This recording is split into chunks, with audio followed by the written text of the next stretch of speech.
मित्रांनो, आपल्या महाराष्ट्रामध्ये अनेक प्रसिद्ध मंदिरे आहेत, पण तुम्हाला माहित आहे की सर्वात जास्त प्रसिद्ध मंदिरे कोणती आहेत? तर पहा, एक नंबरला श्री विठ्ठल रुक्मिणी मंदिर आहे, जे की पंढरपूर मध्ये आहे. हे महाराष्ट्रातील सर्वात प्रसिद्ध वैष्णव मंदिर आहे आणि हे संत ज्ञानेश्वर महाराज, संत तुकाराम महाराज यासारख्या संतांशी निगडित आहे. नंबर 2 ला आहे त्र्यंबकेश्वर ज्योतिर्लिंग मंदिर आणि हे मंदिर नाशिक मध्ये आहे.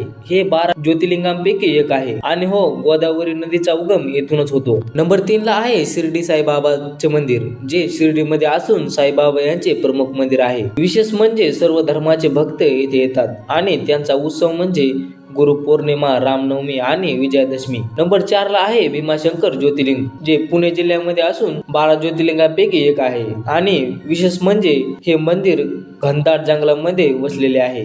नंबर 5 ला आहे तुळजापूर भवानी मंदिर, जे तुळजापूर मध्ये आहे. हे देवी भवानीचे सर्वात प्रसिद्ध शक्तिपीठ आहे. विशेष म्हणजे छत्रपती शिवाजी महाराज यांची ही कुलदेवता आहे आणि यांचा उत्सव म्हणजे नवरात्र आणि ललिता पंचमी.